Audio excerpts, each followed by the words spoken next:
Take one. 3, 2, 1. 3, 2, 1. Go. Welcome back to Bankrupt Overland. Hanging out here live on location in Utah with the Roam4lo crew. What's going on, Matt? Not too much. Beautiful weather and broken Jeep. Yeah. So let's start on the picturesque views before we go to the broken Jeep, so we keep some listeners on long enough for the Spotify count.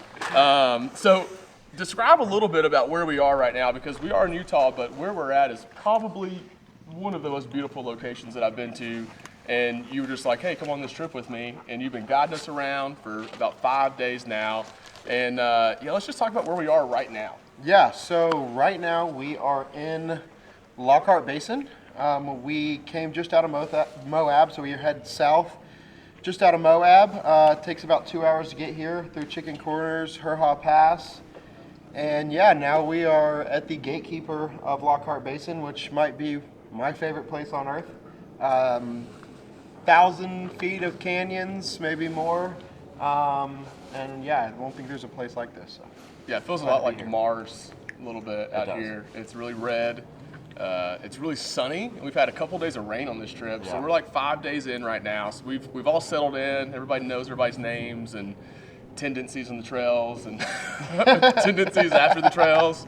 And so we're in it now, and came into Lockhart Basin. You've been talking about this trail the whole time.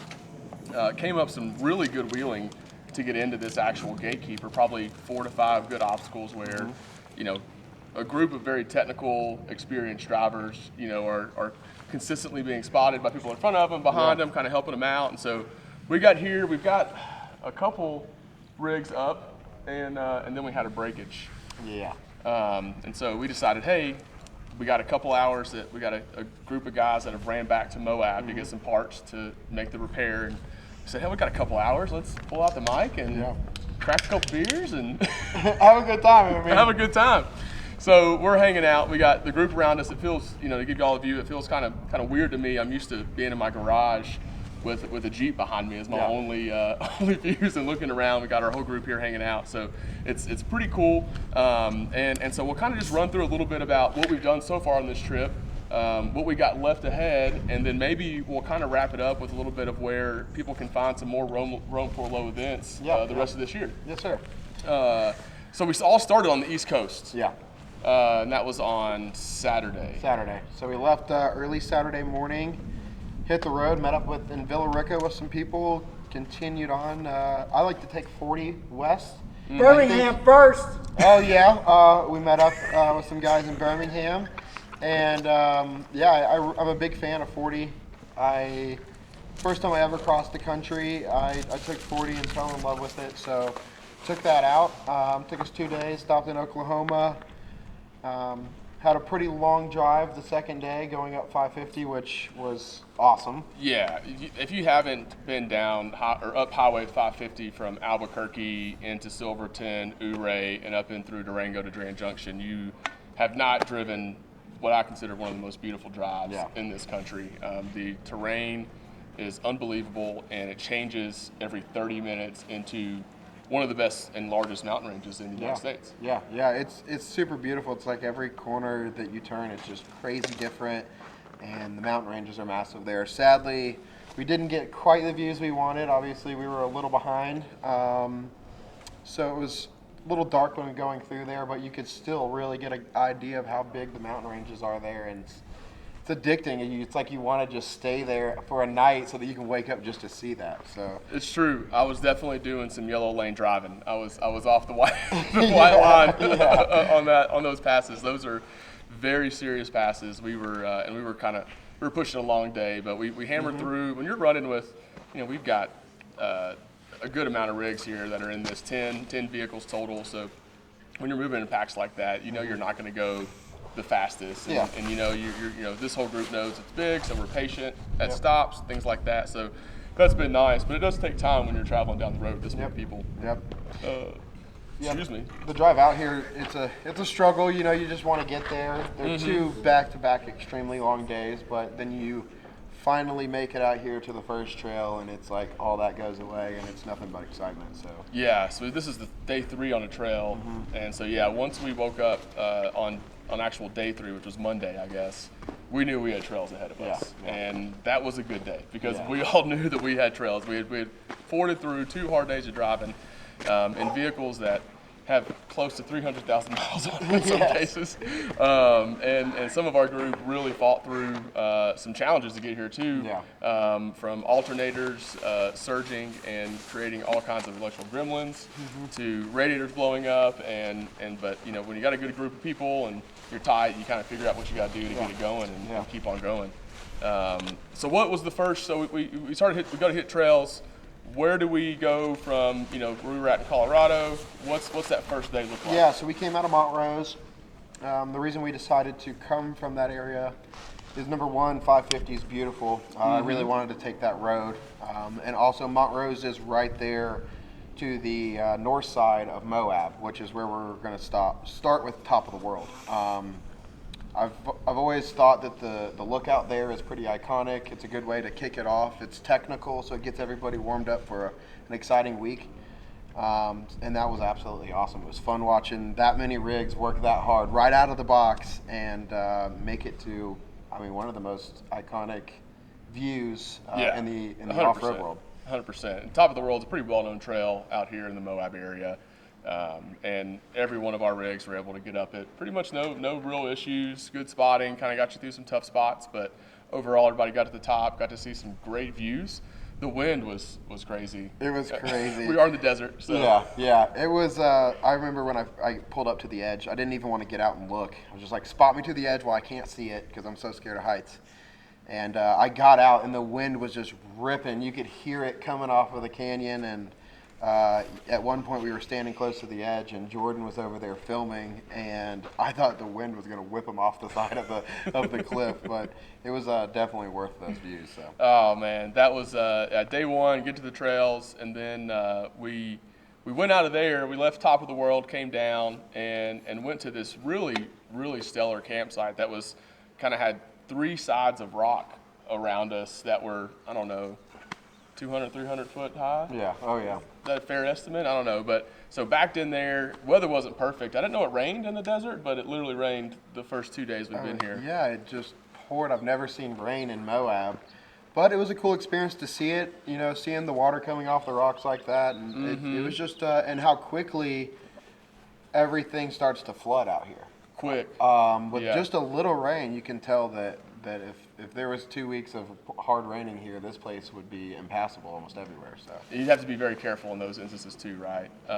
But talking about the rain, so you know, a lot of us guys that are, I guess everybody out here almost is pretty much East Coast, and so we all have much rains because you need much rains in the East Coast. Yep. And so we all come out here thinking, oh, these are going to be a waste, and we actually hit mud yesterday. A lot of it, some really good slick mud that spent a lot of time sideways. Had some all-wheel drive vehicles going sideways with how slick they were, and so Moab kind of gave us all a little bit of a surprise in the trip. But as my good friend Will says, if everything goes right, it's not an adventure. Yeah. You need a little bit of something to go sideways to make it an adventure, to make it a good story, to overcome an obstacle, right? And that's, you know, some of what these trips, you know, when you get to the core of it is right. You're getting over obstacles, and you're taking on big challenges, and you're living in a bravado style of we're going to be able to go make this happen. And sometimes things happen. And so we got out here, you know, we hit the trails that night, and then, oh wait, I'm jumping ahead. We had a whole day I forgot about. And that was a good day too. And so where was it that we camped at that night? So we went to Dome Plateau. Okay. And stayed the night there. Wheeled in just a mile or two. Stayed at a really cool spot, like you said, with, you know, 300-foot cliffs there. Dropping boulders. And boulder fell off in the night, which was pretty crazy. But we made our way all the way through there and into town, and made our way to Finn's. And, had a good time there. Well, there was some good leaving that trail was actually really cool. There's one of my favorite things to do is wake up in the morning and you just start your day in 4lo. You know, Roam4lo. Surprise, surprise. That's what we do. And so we started that day in 4lo, and we hit the muddy spots, but we also explored that area, which is really cool to me, of getting out, checking out some old mine ruins, and you know, it was more than just hitting trails, right? You know, really trying to explore the area and take in what it has to offer from the history, the landscape and sometimes the weather, and it gives you a little bit of We had a little bit surprises. of everything going on, I think. It was really cool that Ian had been there many, many years ago and knew that there was mines there. We would have never even known they existed without him. So that was really cool. And getting to go through these shafts that have been there for who knows how long, held up by sketchy pieces of wood. Yeah. It was just a really, really cool experience that, I don't know, it was definitely worth the drive on Dome. I really appreciated all of that. Yeah, I agree. I've only been out. I came out here last year, but I did kind of the big trails, right? We did Fins and Things and Hells, and we didn't really get out too much more than that. We're only here for a couple days, and so being able to kind of explore Moab this way in the spring when your high temps are in the 70s, because we're sitting out here right now. It's about probably 60 degrees out here. That's great. And I mean, the sun is beating down. Everybody just put on sunscreen, got their long sleeves on. But it's not 110 degrees where it would be just absolutely miserable to be outside. So if you come to Moab, this is the time, right? We've got Easter Jeep Safari coming next week, and then you've got Cruise Moab, which is going to be a couple weeks after that. So, everybody knows this is kind of when you want to come and check it out, and it hasn't let us down. And so that was a lot of fun yesterday, being able to get out and do that. And then we kicked back over into Moab, and then went into the sand flats or sand Flats hollow? Recreation. Sand flats, yeah. And had some fun over there. Oh yeah. I've always been a big fan of fins. That's hard to say. It is a good alliteration to try to spit out here. Yeah. So a friend of ours that comes to some of the drift stuff that we do, he had a book and he gave me a book about Moab and the trails to run. And he said, you need to go run fins. That needs to be one of the first things you do because it's a great warm-up trail. I remember the first time I went on fins, I was like, I cannot believe that this is what they consider a warm-up This is trail. a warm-up? So it was really fun yesterday. We got to go in that first section and climb up that big rock that's there with the 3 different options. And then Ian hit that crazy line yesterday. Yeah. The Land Cruiser stood straight up and down. That was pretty cool. Yeah. We had a really good time over there. I think that bumper might have made sparks at that moment when it popped up. Yeah. I know the hill I chose to climb, I had to try 3 times. Yeah. And the second time, I think I was pretty much in a 4-wheel drive burnout. Oh yeah. Trying to get Yeah, I up was this standing ledge. behind you, and you went like almost to the top, and then it just started sliding all the way back down. I'm like, I should run. That's a big truck coming down. It's a big truck coming down. And so finally, I think I just turned the music up real loud and said, we're going to get up this. Yeah. And got up that time. Then turned around, and Randall, our buddy in his Jeep, just like walks up it with no issue, no real spinning. And so it's funny how that's kind of the cool thing too, is seeing 10 different, unique rigs hit all these obstacles and the differences in the rigs and how you have to position that rig because the wheelbase makes it's a lot of fun out here too with a group like this to be able to see different vehicles move through these kind of challenging trails. Oh yeah. The lines are so different with everybody's trucks, and wheelbases play a big factor. And it's really cool to see even some of we have 2 5th Gen 4Runners and 2 FJs, but they're built very differently, and it's cool to watch them work. They take different lines, and their setups are different, and the flex is different, and it's really cool just to be able to watch all this in this beautiful place. Yeah, I just can't get over. I think every 2 minutes starting through this trail, it's like absolutely beautiful. And I say that so many times in a row. It still hasn't gotten old yet. This is just unbelievable country out here. And so we hit fins, and then we did some really cool kind of, I wouldn't say wheeling, but just kind of trail riding at night to get to our campsite last night. And that's like in the top 2, maybe 3 most beautiful drives I've been down, because the sun was setting over the, above the canyon. We're going through, and in true overland style, everybody got to try out their lights, which in the overland community, you want to use your lights. And so it was cool to, see the line of rigs snake through the canyon with their different light setups, lighting up the canyon. That's a view I don't think I'll ever forget. Yeah, no, it's a really amazing experience, and that's the first time that I've gotten to go through here at night and get to see that. So that was really, really cool to see it, and how well the lights work lighting up the canyon for a very long distance. But that between that and the water crossing coming in, we don't have rain here, so there was some flooding going on. Had a really fun water crossing coming in here. That was really deep. Yeah. We didn't expect it to be that deep. No, and then that's the Jeep sitting on the other side. I know why they were sitting there, probably waiting for that to go down. But it just adds to a little adrenaline rush. It had been a long day, and that was just gave us a little push to get to camp. And obviously, with this view, really helped. Yeah. But coming into camp yesterday, we had tons of fog, rain. You didn't get the full experience, and then of course it started to rain when we went to sleep. So waking up in the morning to clear skies was a really cool experience. First clear skies we've had of the trip. So yeah, it was nice to pull the zipper down and see blue skies. It just made the whole color of the landscape pop as well. But coming in, I want to go back to that water crossing because you're right. There were like 2 or 3 Jeeps sitting on the other side of it, and we just pull in and you just go in. You're just like, oh, we're just gonna go this way, and I think it comes over your hood. Yeah. And Chase, my brother-in-law, who's with me this trip, was driving that section of the trail, and I don't know if I realized how deep it was going to go in the Land Cruiser either. He comes in and it comes over the hood of the Land Cruiser, and that's got to be some pretty deep water to do that. Oh yeah. Well, I've never seen rain out here. I never even thought about it. I mean, we thought we were going to get rain the first time we ever came out here, and we didn't want to park in any washes, but we didn't think there was going to be extremely deep water anywhere out here. And we watched a video right before we came out here of somebody hitting that same spot and getting stuck and sinking a truck.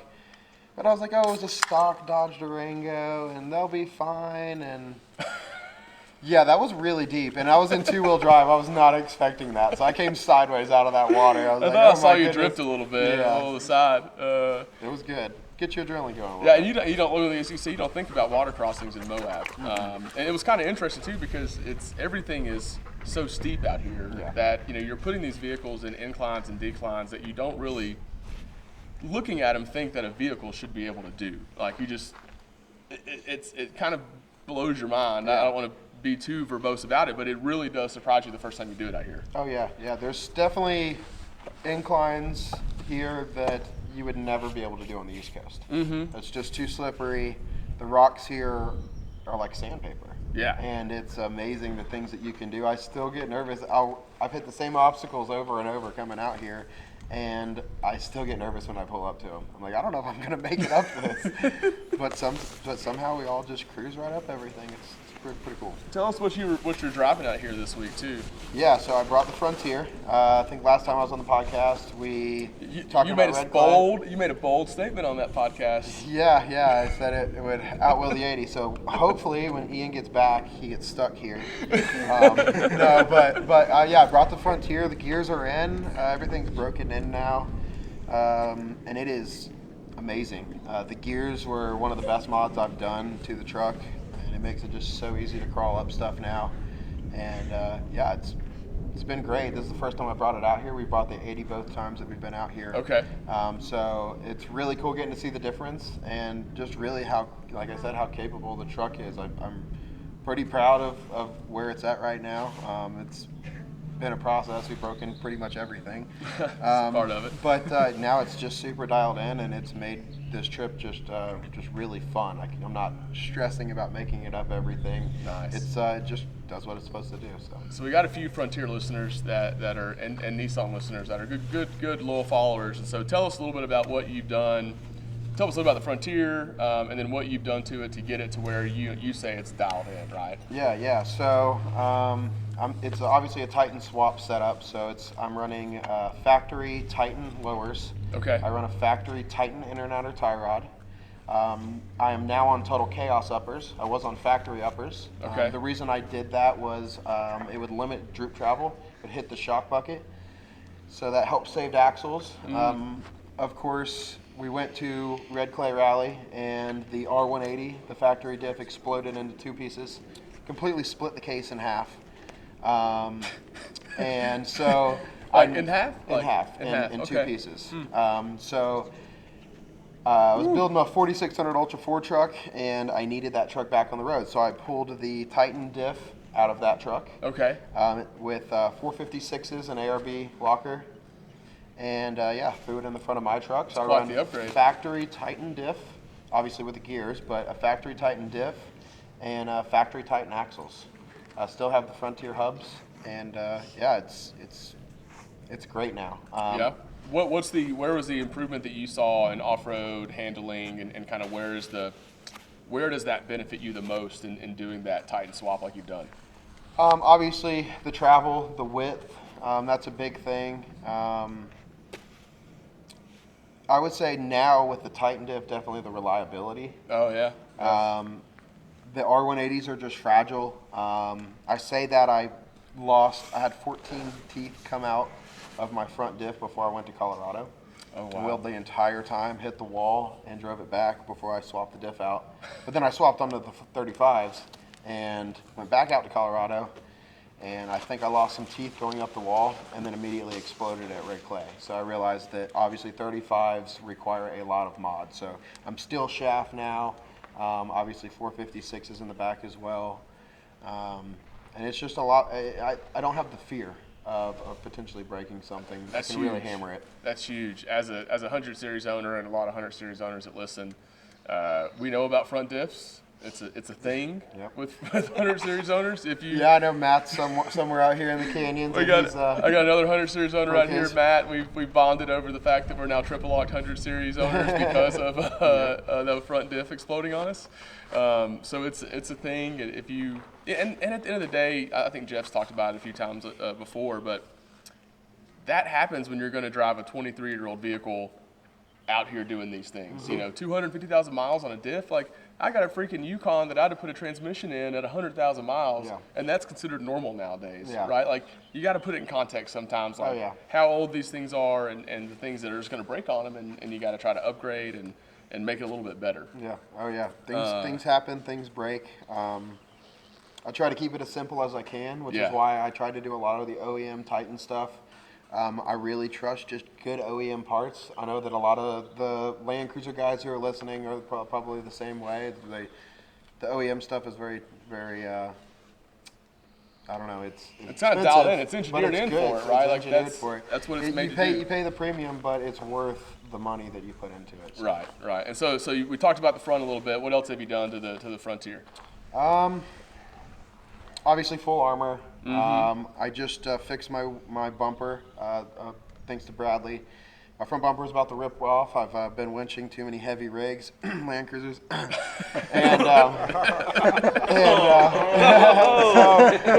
I had to weld my bumper back to the front of my truck. It was about to rip the welds. Just fixed my rear tire swing out. That ripped off at Red Clay Rally. So now my truck is, all back together. But yeah, it's just a basic Frontier. There's not really any crazy mods. It's just Dobinson rear leafs. Okay. I run 5160 Bilstein rears. Okay. So with the external resis. You carry a lot of weight back there too. So I do. Yeah. And so I'm like plus 250 on the leafs to hold all the extra weight. You got that. You got the camper shell and the tent. Camper shell with the front runner rack and the CVT. Yep. Which we just took I had a soft shell on it. We took that off and put my wife's hard shell from her 80 on it for this trip. I just feel a little more comfortable with the lighter tent. But yeah, it's full armor. Other than that, it's pretty stock. The steel shaft. I run a factory front drive shaft. Okay. And that's pretty much everything. 35s, chop fenders. Just cut them off. Yeah. Snip. Yeah. It's not that important. No. Saving some weight actually. If you it saves weight. I've already ran into stuff. Honestly, the real reason I wanted a rear bumper so bad was because I had destroyed that section of my truck on the back of my bed so bad. Dropping it. I knew when I put a rear bumper on a high clearance, I was going to cut all that off. Mm-hmm. So my bed looks so much better now that I've cut everything off. So. There's been a lot of bumper banging out here. A lot of bumper banging in Moab. A little bit. A lot of drops and I know I got the 4x4 laps bumper and I have fallen on that thing over 100 times, and that's no exaggeration. Not in this one trip, but in the 3 years that I've had it on, over 100 times. And I just always hit it with a little flat black, and we keep on rolling. Yeah. I think Russ was behind me at Top of the World and was just laughing because I literally give no fucks about the rear bumper. Yeah. The way it mounts to the frame, and so you don't have any body impact when you hit on that bumper. And so, I mean, you do have the frame, but it's It's just It'll take solid. the hits, yeah. It's solid. It takes the hits, and you just slide right off of it. Yeah. It's a well-designed bumper. We're not sponsored by them yet. Maybe one of these days they'll come around. But I will say, I never shy away from talking about great companies doing great things, especially in the small business space. And Roam4lo Labs makes a great bumper. I think the 80 series out here has a Roam4lo Labs bumper on as well. And they come down hard and they do well.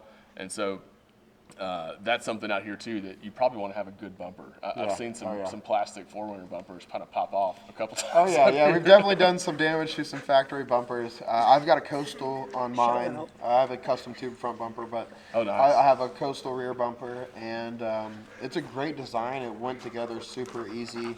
Of course, the welds didn't hold, and that's not Coastal's fault. But it's been bulletproof, and I definitely use it a lot. I have a tendency to just get my front end down and then just let the back end just smash and just keep going. It's a part of it. That's why you build it like that. You don't put it out there to not do it right. Yeah. So anything else? You got any, like, as far as overland and camping stuff? You got anything that you do with that besides a tent? That's special, or you just run it how you got it? No, I just got a tent and a bunch of bins. Just The bin basic life. stuff, yeah. bin life's the real basic life. Stuff. I mean, I've been at it for a couple of years now, and I've tried so many different things. I've had multiple setups on my truck, and this is kind of where I feel comfortable. Of course, I'd like to get drawers in it at some point. Oh, drawers are nice. I do want drawers. I'm getting a little tired of the bins. I just changed to a different bin setup, and it's a little bit better, and nothing's flying around right now, so. I'm liking where I'm at right now, but I think that's the only other thing that I want. That and a little bit better lights, but other than that, the truck is where I want. I don't really need too much, I don't think. I think, for me, it was more of the mods. I like hitting harder lines and doing harder trails, getting to places that most people don't go. So that's most of my focus has been on reliability and capability. Which is important, because when you're out here, reliability is king, and you want to be dialed in and have those things ready to go. And that confidence, because sometimes if you aren't confident in your reliability, you're going to break something because you're not driving the right way, right? Yep. And so it's we've seen that a lot. My buddy Will, we always talk about it. It's the people that get scared in the middle of a climb or a move are the ones that are probably going to do the most damage, right? You got to kind of pick your line, be confident in it, stay committed, listen to your spotters, and go.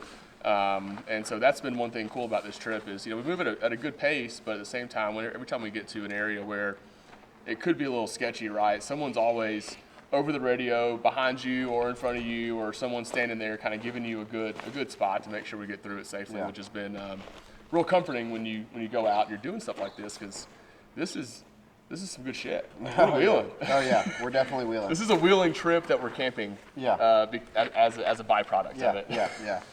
Sometimes you go on a camping trip, right, and you go out to somewhere and you camp for a few days, and some days you just go explore. We are wheeling. We're hitting good trails. I kind of equate. I watch the Ultimate Adventure videos a lot, and I equate this trip and how you planned it to like kind of one of their trips, right?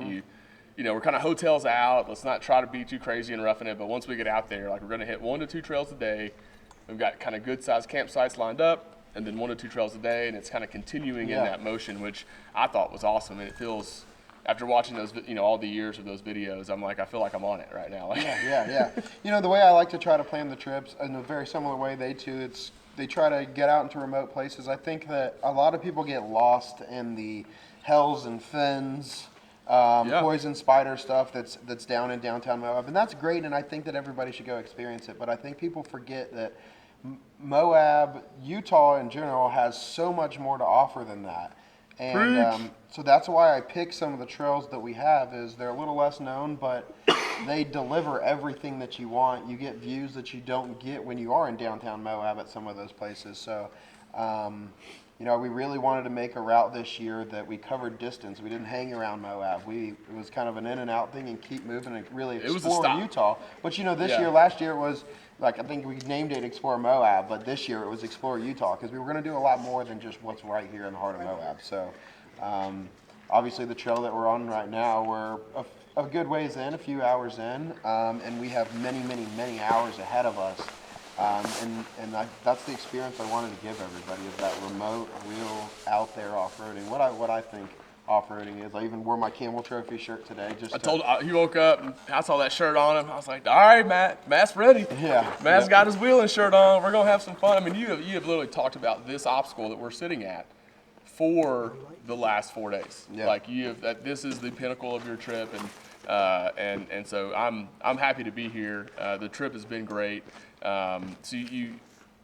I will say Moab, you said we stopped in Moab, so we had a pit stop in Moab. It was basically like we hit fins for a few hours and then groceryed up. And then we're like, there's no service where we're at. Like, we're not going to have service for the next 2 days. Yep. So everybody had to like kind of load up and know that, we're not going to get back as a group. Yeah. And so we loaded up, and you said we came in through the canyon, which was beautiful. Then today, coming in and getting deeper into this canyon and experiencing the wheeling up to here, which was pretty technical, right? Threw in the lockers a couple times just to make it to where you weren't doing anything crazy, because we were really off camber in some of those switchback turns, and so had some fun. And then we got a few rigs up, what they call the gatekeeper here, which is I'm looking back and you just see a canyon snaking through, and you just see the tops of the rooftop tents and rigs all the way back. It is absolutely beautiful. We got a couple rigs up, and then we had one rig coming up that actually their steering box broke. Yeah. I've never seen a piece like that break. Like the main gear that goes to the pitman arm snapped in half, and I've never seen that. I've seen them rip off of the frame and bend arms and rip tons of stuff off, but that's interesting. So we're diagnosing what's going on, and when it first happened, you heard a pop, and naturally like, hey, hold on. And I'm thinking, I saw something in the steering come loose. So I'm like, okay, maybe it's a tie rod. Yeah. Obvious choice. Hey, tie rod snapped. Get some ratchet straps. Get them going. We'll get through this. But we walked up there, and you saw the actual external arm of the steering box in half.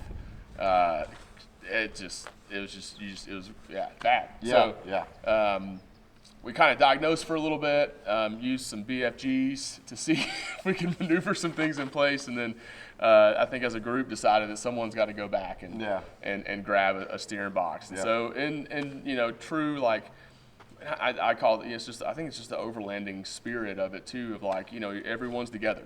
Yeah. And so literally a group of 10 rigs, we're all just hanging out here right now. We've got 2 people that have gone back and are getting a steering box, all the parts to fix the Jeep. They'll get back here and we'll fix the Jeep, drive the Jeep up, and then go camp tonight, right? And hit some more trails and just keep on going. And so this was, we thought one of the best times to throw a podcast together. Yeah, no, I mean, we were just sitting around. We knew we had some time to kill. Like I said for many days, that this is one of my favorite places to be.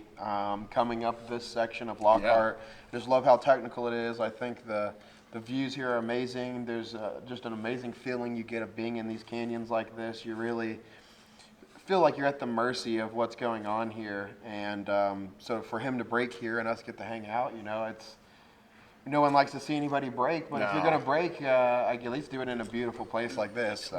I've broken down in small Kentucky towns and parking lots and all these places that you really just don't really want to hang out at long. And I'm not upset to have to hang out here for a couple hours. I have no problem with this. This is, and I'm also not going to talk too much shit because my vehicle is next to go up the obstacle, so I've still got to get my ass out of the situation. We have 3 trucks up. We've winched one and we've broken another. So,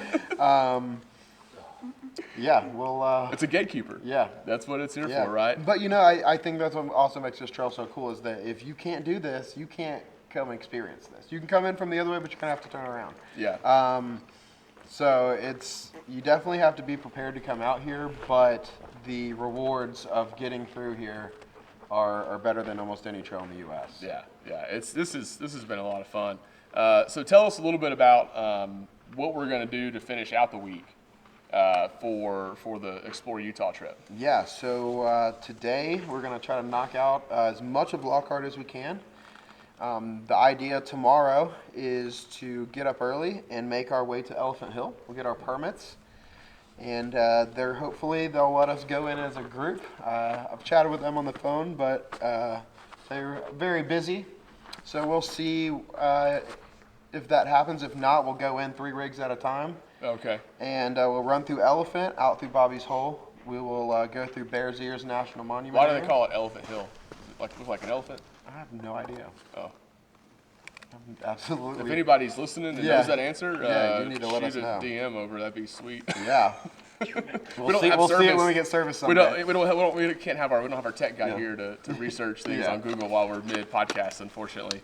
And if we did, there's no service to do it either. No, but yeah, we'll head out through the end of that. We'll go to another, probably one of my favorite camp spots, which I will not give away that name. I'm sure you can look at respect that. pictures and you guys can do your research and find it. That's how I did. No one told me, so I respect that. Took some research, so a little something fun for everybody. But we will finish out the week at Hole in the Rock. There's 2 sections of Hole in the Rock there. So you have Lake Powell, and very, very long time ago, they wanted to make a road that crossed that area before they flooded the canyons there and made Lake Powell. And they blasted rock and made this trail that went all the way through. And on the other side is just a gravel road. But on our side that we're going to be running, towards the East Coast, or the eastern border. East Coast for life. It's very, very technical. It's an in and out trail, but there's massive rock ledges. There is a crazy climb that's very similar to Hell's Gate, and we're going to have to go up and down that. So that's going to be really exciting. I feel like it's a good way to finish out right there at Lake Powell.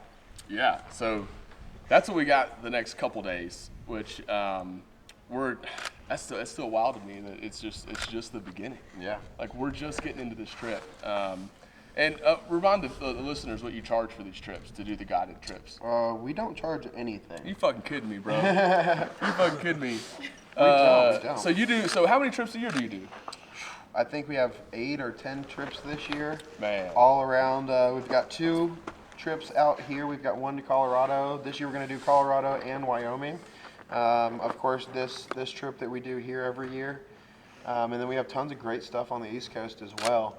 And we've never charged anybody. We've thought about it. Of course, there's other groups that you 100% could charge for this, Yeah. because I've literally, got an itinerary about a week before. I said I was going to go, got an itinerary before, and we're on that itinerary. I mean, we're 5 days into this trip, and we're on the itinerary. Every vehicle has gotten through. We're in a situation now, but we've got a plan. Yeah. We've got a plan. That plan was identified, assessed, and figured out in about 30 minutes. Yeah. And part of the group is now going to do that. And so it's a well-run event, I must say. And so for that, let's take a shot of tequila. Oh yes, definitely. Yeah, no, I think it's just a group. I'm in motorsports. I've been in motorsports my whole life. I know how expensive it is to be able to come out to events, whether it's off-roading or drifting or racing or drag racing, whatever it may be.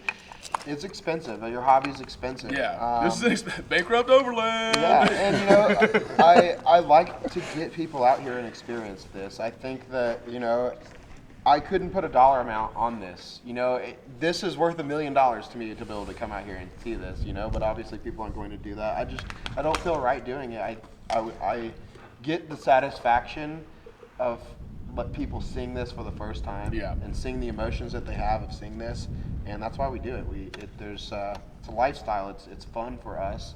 It gets us away from my regular day-to-day life. Right. And I just feel like it should be free, so that we can all just come out here and have a good time. And I enjoy doing it. I love putting it on, and it's fun for me. So. We were talking. I'm going to set you up a bit here, but we were talking around the campfire. Well, we were actually talking under an awning because it was raining. Some people were under the awning. Some people were still getting wet, as the owner of the awning pointed out a couple times. But we were hanging under the awning, enjoying the evening. Moab was giving us, and we were talking about this and talking about the community ride and what it really means to build a community. And it's not just like you said, there's a lot out there that it's about the dollar. I'm a sales guy, man, and so life is about the dollar for me when I'm in my business mode. And so it's I totally get that, and the fact that you have your vision about this, and it's the community based first, is the part that really wanted me to come out here when we talked the first time about this. And I was like, man, if he's doing this the way he says he's doing it, and the community's the focus, we'll know really quick when we get on this trip, and we'll roll through it. And I must say, it is what you said in the first one, which is always great. Cheers to you for keeping it real and doing something that truly is a benefit to people, and that's it. There's not a fucking lot of people in this world that do that today. It's hard to find, and I hope you can keep doing it. There's going to be some point where this is going to get big, man. And there are going to be costs associated with it, which might not enable somebody to come out here and do it for free. But what I will say is I know you're going to keep improving it because that's just the kind of person you are, right? And so as you're listening to this and you think, man, this sounds great. I want to go out and explore these areas. I want to go do it, but I don't have a group. Yeah. Right? Like, or you just need to, you want to feel a little more comfortable with some people that go out. You don't have that buddy that goes with you all the time. Like, that's what I feel like this is. Like, and that's what I think has created a bond between all these people in such a short time is everybody's kind of just here for everybody here right now. And that's it. Oh, yeah.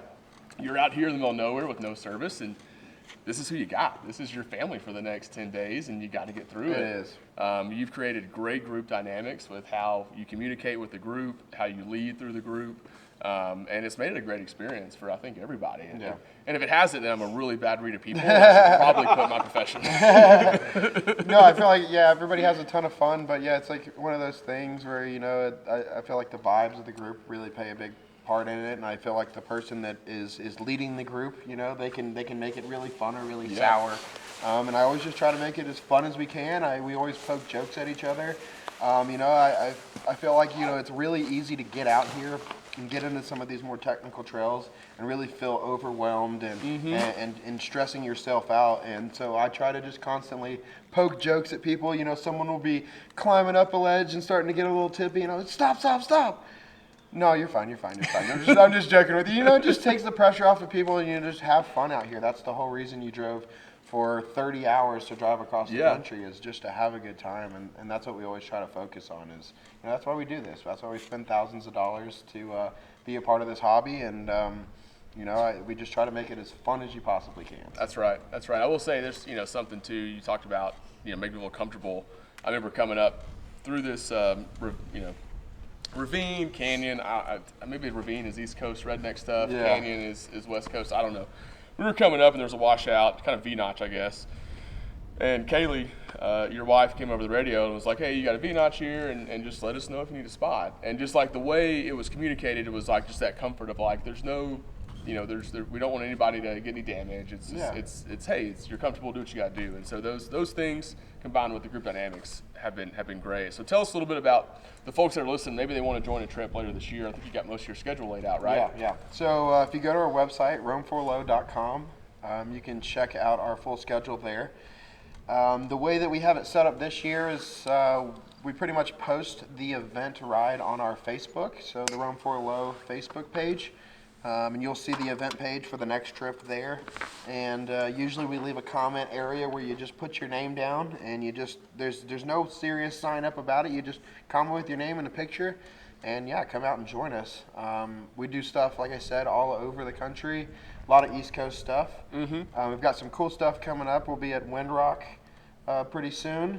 We've got some cool stuff coming for that we're excited to talk about soon. Tell us, can you talk about it yet, or are you still We'll talk about it a little bit. So we are going to be doing. Wait. Let's just talk about what Windrock is, and then let's talk about. So because I don't think not everybody knows about Windrock. Like Windrock it's pretty fucking iconic.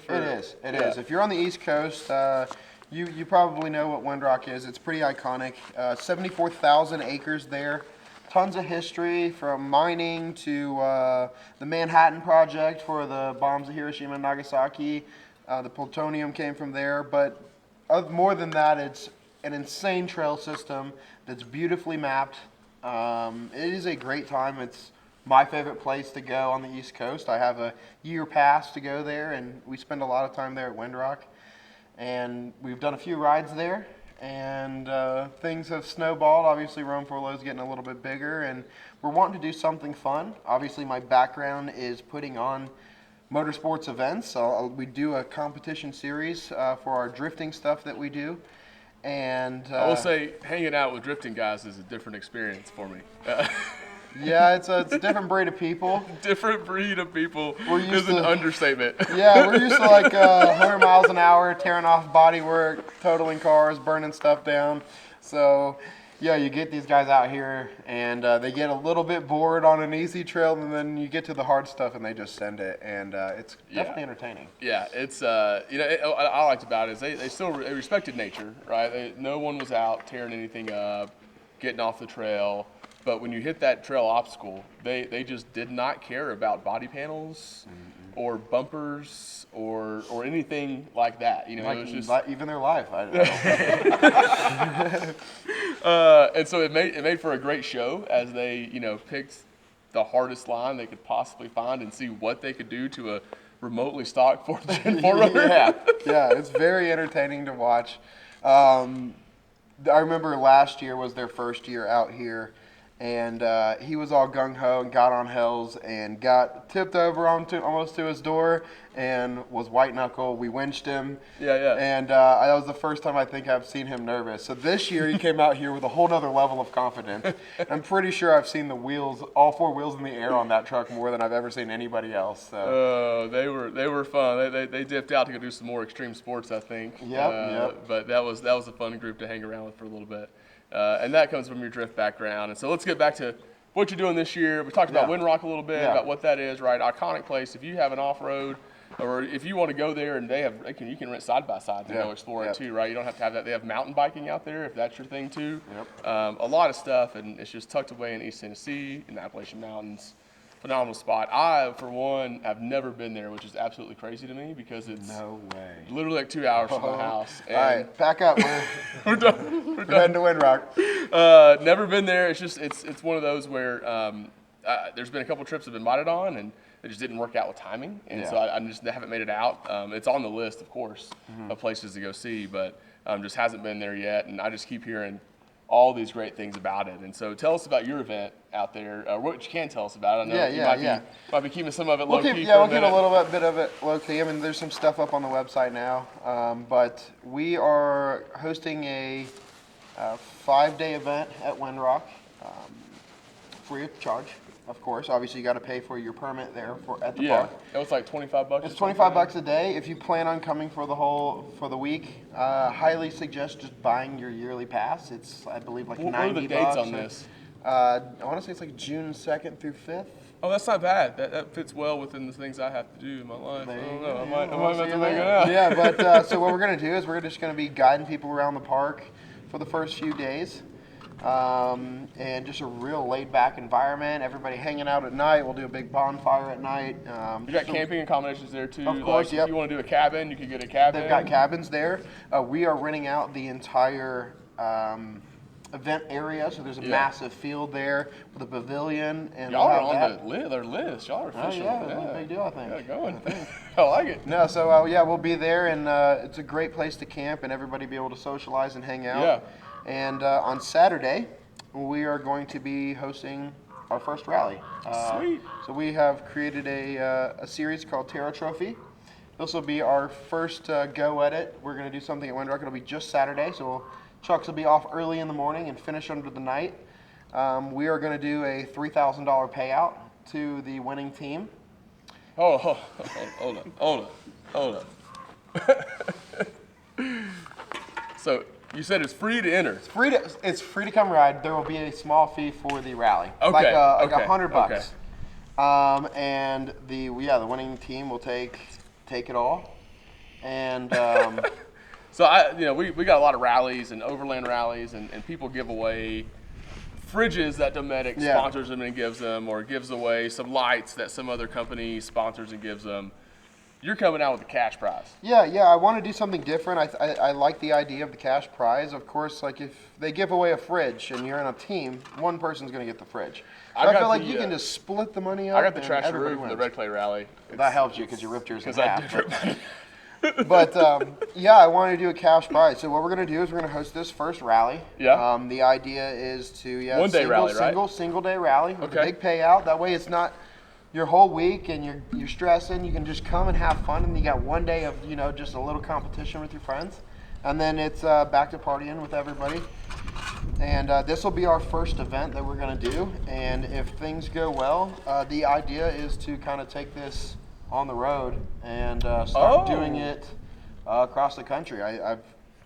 We joked around about the idea of having a rally that came through somewhere like where we're at right now.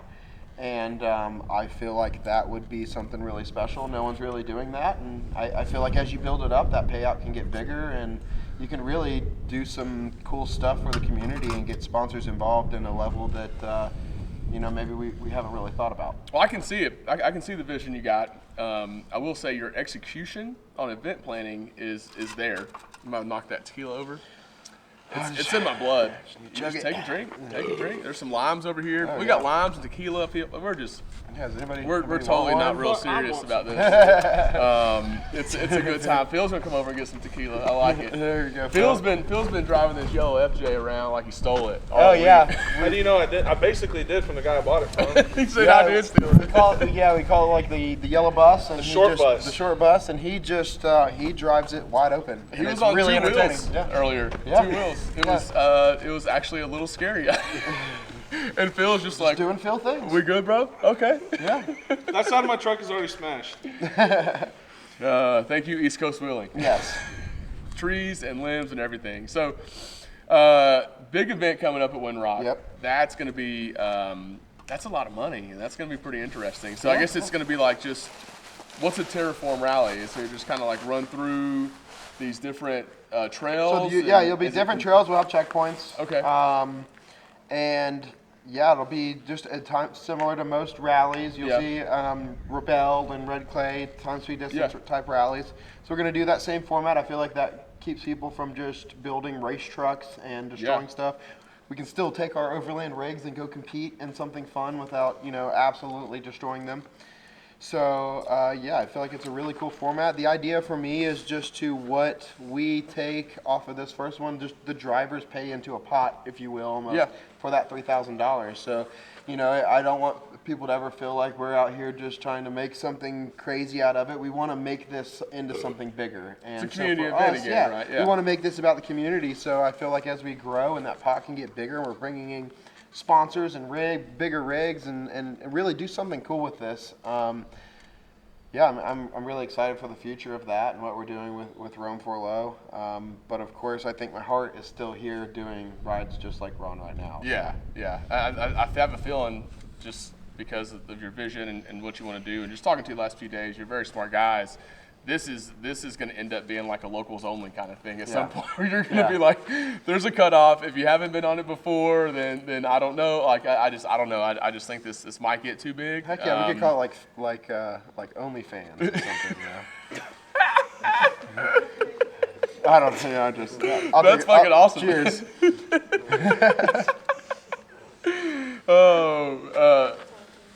He's already made it up the obstacle, by the way, so he's totally just hanging at this point. Yeah.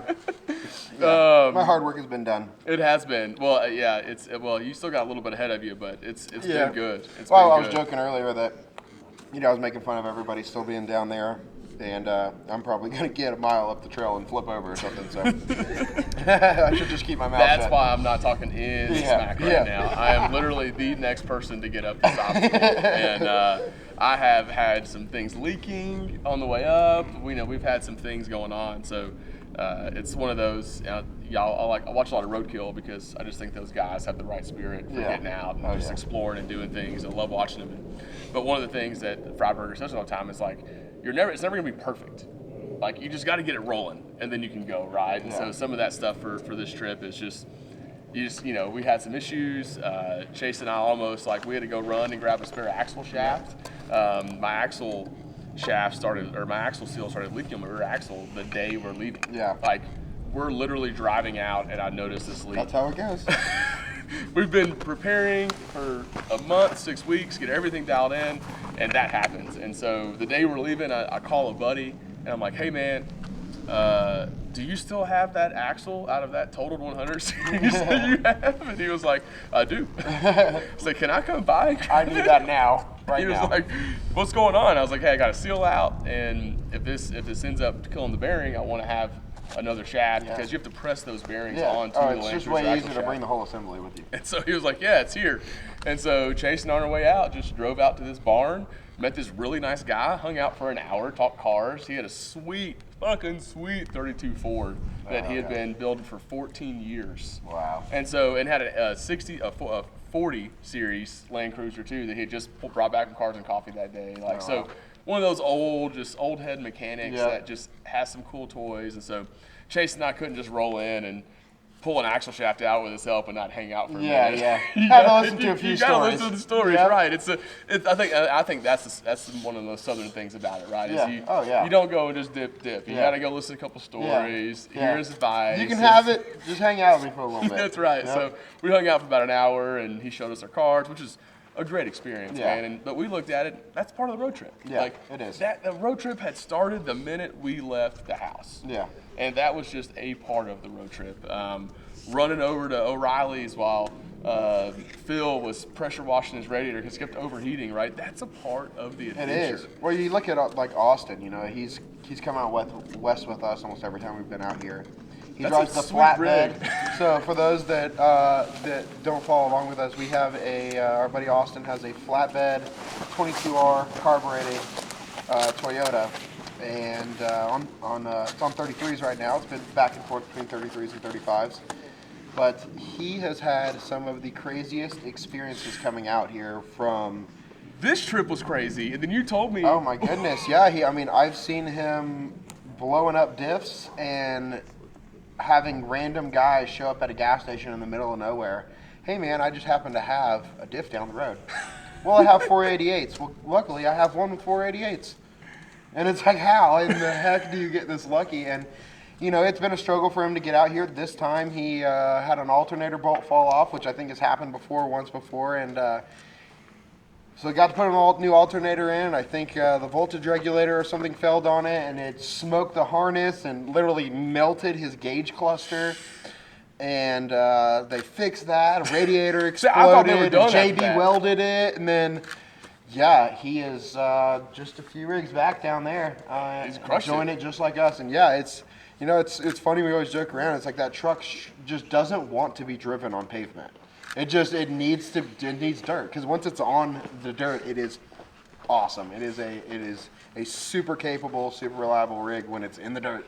Well, he walked up that one hill. I did a 4-wheel burnout on. It's so light and nimble. It just walked right up it. Talking about watching different rigs and having different setups, I think that's one of those trucks that's really exciting to see wheel outside of all the Land Cruisers. Well, it's cool as shit, isn't it? Like, Yeah. it just looks cool as so fuck. Cool. Yeah, it's like a flatbed mini truck. And out here with all, this scenery, he's got his it's bins very strapped Australia looking. Yeah. It's just I love the He had look his of that tent set truck. up on it last night. Yeah. His bins are strapped on it. Like, it is just like the minimalist rig, and it's really cool to see him out here doing it. I mean, I'm so glad they made it, because I saw the trials and tribulations they went through to get here, and these two guys literally on their own just were limping into parts houses and pulling parts off, swapping stuff out.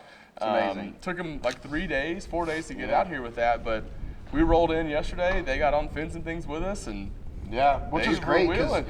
last year he exploded diffs and all this stuff on the way out here and had a really, really hard time getting out here, and he missed fins. He missed the, Lockhart. So it's really, really awesome that he's finally getting to experience this, because it really sucked going to camp on the East Coast and we're sitting around a fire and everyone's just talking about the vibes of how, the feeling you get of being here, and he was missing that. So I'm just glad that he's finally here and getting to be a part of this. Yeah, it's been fun to watch that rig work. It's a lot of fun seeing just the different vehicles. I'll go back to that because I love just seeing the different lines, the different driving styles everybody has too. It's fun. Different spotting. It's been a good time. So we talked about Windrock. What other events do you have going on? We'll kind of wrap this. We're getting close to an hour here, so we'll kind of wrap this up. But I do want to talk about what you have going on, because I'm telling you, people, like, this is a well-run event. Like, these are well-run events. If you want to get out, you want to explore, you want to discover with confidence, check out the Roam4lo guys. And so let's go through your list of events this year, and then we'll kind of wrap it up. Yeah, so we're gonna hit some easier stuff soon. We're gonna do the Georgia Traverse, which is a really good ride. It's very stock friendly. If it's your very first time, you got a stock rig, a full size truck. It's a great ride for you guys to go out there and do and get your feet wet. We are going to be doing one of my favorite rides on the East Coast, our Mountains to Sea ride. So we're going to start in the mountains of North Carolina. We wheel across the country, hitting places like Uari as one of the, that's probably the best known trail system. It's a good on trail our route. system. Yeah, Yeah, it's fantastic. And we'll make it all the way out to the Outer Banks. We'll ferry all the rigs across out to the island. And we'll chill on the beach for a couple of days. And that's a really, really fun trip. Yeah, the Outer Banks is sweet. That was one of my first overland trips. I did it with Nick of Overland Nashville and a couple of his buddies, and went out, ferried out, and camped out on Cape Lookout for, I don't know, 3 days. Yep. And I mean, that was just, we looked at night, we would look around and not see anybody but us on the beach camping out, which is, it's a pretty epic feeling. It is a really, really cool feeling. I don't think there's really many places in the U.S. where you can get out onto a beach and feel that remote. Florida shut that shit down already. They did, you can't do down there. anything. We've tried, and they're like, yeah, we're shut down to, you can't even camp on the beach till 2023 or something. I was like, this is ridiculous. So that's like the last good place. So for those that are listening and you go out there, please really respect that. They take it very, very seriously. And you look around the whole U.S., that is the only islands, set of islands, that and Hatteras are the only islands that you can ferry your truck out to and wheel and have that type of experience. Yeah. So it's really important that we it's try more to of a keep camping that. kind of like I feel like that's more of a camping trip than It a is. wheeling trip, It right? is. This trip is a wheeling trip, It's a right? wheeling trip, yeah. You're hitting a couple trails, you're pushing your rig to the limit. That is a camping trip because you go out there, it's really only the beach and like a road that goes through the island. That's sand, that's like kind of access road. And so you go out there, you can kind of cruise around for maybe 2 to 3 hours and see the whole island. Like that's it. And so it is more of just set up, hang out, enjoy being on the beach, enjoy, when I went out there, that's the only trip my wife's been on with me. That's good. Well, that's a good one. That's a great area. It's because to it be. was the beach. She was like, oh, I get to go to the beach? I was like, yeah. And so she came out and she was skeptical as fuck. She was like, who are these Instagram friends that you don't know and you're just going to go hang out with these people? Turned out to be a good trip though. Nick and Sydney have been to our house now multiple times, birthday parties, like they are friends for life. Oh, yeah, Nick is Nick's a awesome. friend for life. We've been out on many trips with him, and he was hoping to come out here too. Yeah. Oh, yeah. Things didn't work out. We talked about it. I would have been really excited to see him come out here with us. That would have been awesome. Yeah, I don't say go hang out in remote random locations with all people you meet on the internet. I'm just saying I had a good experience. Yeah, you get lucky sometimes. And twice now, I guess. Yeah, well, yeah. I've seen you guys out at Yeah. events and stuff, so y'all weren't as foreign as it was with them. But yeah, that's more of a, to go back to that, that's more of a camping trip. You set up on the beach. Like I said, my wife's favorite thing was just being able to wake up and be on the beach, right? Like how many times have you woken up in a hotel or a house on the beach and you got to pack all your shit up, you got to throw it on your back and be a pack mule out to the beach every day and pack it all back in? And that was her thing, was like, I just got to go out, get out of the tent, sit in my chair, and I'm on the beach. Yeah. Like, that's so cool. It's so good. It's one of my favorite places that we've gone. So what else you got this year? Yeah. After that, we're gonna go to Kentucky. I love Kentucky. Some It's good great good wheeling wheeling up there. there. So we're gonna go play around in Kentucky a little bit. We're going to run. Quick shout out to this guy, VMan1313. For those that are listening, he has made some awesome routes in the Southeast. One of them, one of the first ones we did was the Georgia Adventure Trail. Yeah. And that is a north to south or south to north, however you run it, trail. They run straight through the You middle can of run Georgia. either way, Yeah. Okay. And it is a fantastic route. That was our first one we did. We're going to do that one. That's going to be another stock friendly, full size friendly type of ride. And then we're going to do his a trail that we did for the first time last year, the BAT, which is the Alabama Adventure Trail. Okay. And I've never heard of that until you told me earlier this You trip. start down there in Florida at the Panhandle, and you wheel all the way up into Tennessee. And we added a little spice to it. Ooh, a little to that extra? trail. A little bit off the elbow? Yeah, I'm a big fan. There's a section of trail up there that is pretty technical. and it is a great way to finish off the trip. It gets progressively harder. You go up through, Talladega, which, is, pretty iconic. If you haven't been there, it's a great ride to come on, so you can experience Talladega National Forest. I know a lot of people make jokes about it, but it is a great, fun trail. The 600s are fun. Everybody has their own opinions of what trips need to be, and for what we do, I think it is a perfect route. And yeah, we ended a super rowdy section of trail, and that is my favorite East Coast ride that we did last year. So, well, as you know, we've got that's one thing I love about the regulars, which I wish they could be here with us right now on the podcast, because Steve and Jeff make everything better on the podcast, in my opinion. They made it fun, yeah. And so, but Steve he's more camping orientated, right? Like he's got the Land Cruiser, it's got MTs on it, he can get to where he needs to go. Yeah. But he's more like, he's the guy that's going to bring out some dope ass food and just set up and hang out and feed you while you're out there, right? And so that's his vibe. And so I look at all these trips, and having Busted Knuckle on a couple weeks ago, right? These guys build rock bouncers and go up and crazy stuff. You talk to Jake, and he's like, I just like that everybody's getting out and doing stuff, right? At the end of the day, like, I think when you look at what Bankrupt's doing, what you're doing, it's just about getting out, right? Get out and enjoy what you have in front of you, because it's not hard to do it. You do have to plan. You got to take some time, or you can just join a Roam4lo trip. And just make sure your truck can get going. So I don't know, man. You got any other events going on after that? We just have a bunch of East Coast stuff. I'm trying to think of what all we got going on. We're gonna go to Chattanooga. We like that area. That's a good area. Tennessee's great. So there's a lot of good stuff. We're gonna go play at the Cove. We got shut down this year. We were heading to the Cove. That was a really, really rainy week that you were going down there. I was worried. I was actually concerned about luckily we have been to the Cove enough that we knew what it looks like going in, and I've made my share of turnarounds at the Cove. We've also made our mistakes at the Cove and sent people through stuff that we shouldn't. I put my wife in a 4Runner one time that almost drowned. Sorry, Jason. And that's how you learn sometimes. I mean, there's learning experiences. And we were really ready for that situation, and everything went right when it went wrong, and it saved the day. But that happens sometimes. Yeah, when you're getting, when you go out here and you're pushing yourself and stuff, and you're doing that type of stuff, you know that you can get yourself into some bad situations, and it's about how you set yourself up. Yeah. You know that things could go wrong, but you need to be ready to take care of that situation when it happens, and you need to be prepared. And we were prepared for that, and worked out great. But I've sunk my truck at the Cove. I've had my center console underwater.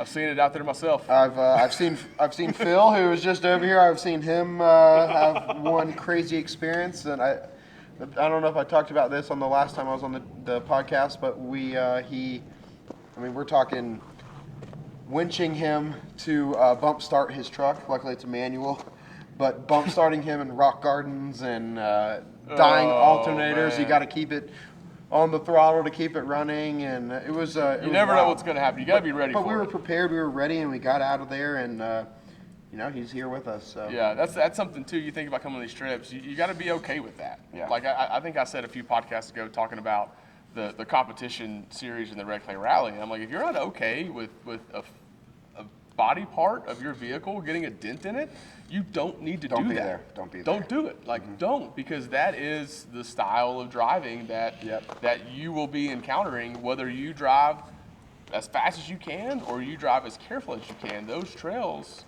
there's limbs that hang out in them, roots that hang out of trails. I mean, there are just things that are out there that are going to affect your body panels. Yeah. And so it's not a hate. I think this is a perfect example of that. But it's just, it happens, right? Yeah, It is what it is. Yeah, I really think that this is a perfect example of that, is that, we were on Red Clay Rally, and a lot of these same trucks were blasting through stuff and hitting this hard stuff, and then today we woke up and we said, we're going to slow down, we're going to enjoy this, we have no set schedule, we need to be anywhere tonight, so let's just make our way through here, and then something happened that was out of our control that you would never think would break. Never. But you have to go in this with a positive mindset. And I think while we were over here and before they had left to head into town, I said, let's just stop. Let's just, everybody turn on some music. Hang out. Grab a beer. Yeah. And let's just enjoy this. We know that we're going to be here for a while. Let's not stress about it. And you're in this beautiful area. just enjoy. Hey, where we you're just at, knocked so. out an hour podcast in this time, which is that's an episode, buddy. I think it's an episode. That's good. Anything else you want to talk about you're doing this year? Or did you cover it all? Yes, when we go to Colorado. Oh, you're going to I Colorado. need you guys to come. It's too much fun. I love it out there. If you have not been to Colorado, come out and enjoy What are you it going, with San us. Juans? Going to the San Juans, and then we're gonna make our way across. We're gonna hit a pretty hard technical trail that I've been itching to do. So you should definitely be ready when you come out there, like if you were coming to Moab. But yeah, we're gonna make our way through Colorado, hit a couple things. We'll spend some time in the San Juans, and then we'll make our way up into Wyoming, which I feel like Wyoming is one of the most underrated states. It's not talked about enough. And that's a good thing. It's sometimes. a good thing. It is, but you know, I feel like that we need to get out there more. I think Wyoming needs a little bit more people. I think that you know, the Forestry Service out there can support, you know, having some more stuff. They struggle because there's not enough people there to maintain some of these cool spots. So a lot of them are falling apart or are going to the wayside. So yeah, I'm excited to be out there and support that area of the country doing what we do. And you know, cleaning up the trails and, you know, having a good time. So I like it. I'm itching to get out there, but yeah, I'm having a great time here right now, and I cannot wait to see all these goons try to smash their way up this rock garden. have like 7, 8 vehicles to get up this rock garden right now, and we're looking back and we've literally Let's do got it. Russ's taco. It has a winch connected to the Jeep. The only Jeep in the group, and that's what's holding up right now. And then we've got a line of vehicles all the way out that are ready to hit it. And not to mention, all those rigs are like flexed out and on rocks and all kinds of stuff. I can't open my driver's door right now. Yeah, it's great. It's got a bush right next to it. I love it. We had to move it for the motorcycles to come through, and so Which was impressive. those guys, I still am astonished every time I see it. If you're a bike guy and you're listening to this, you have some serious balls. I could never do respect. anything like this on a bike. Mad respect. There's something else too. I know on this trip you have a videographer out here, so I Yes. assume that there's going to be some really good content that by the time this gets out, because I mean it takes me like 20 minutes to edit a podcast outside of listening to it, but it still takes me like a month.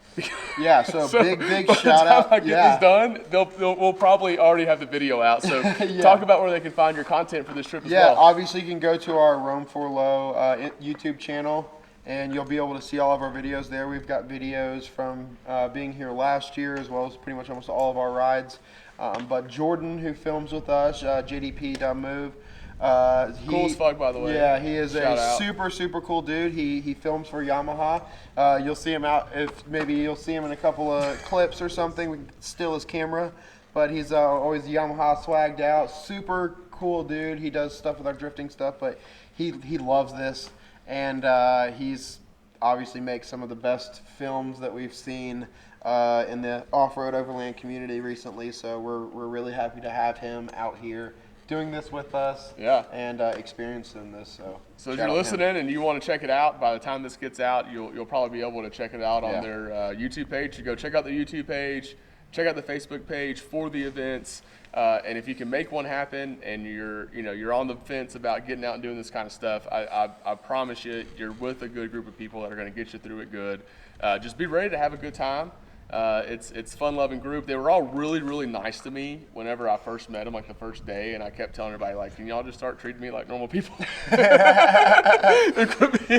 Just over the top. Not a bad thing at all. It's a good thing, but this is a group to where it's just a real group, and you got to be comfortable with that. And but if you're not ready to come out and have a good time, be positive, encourage, get everybody moving through, then just go with some other friends, I guess. Yeah.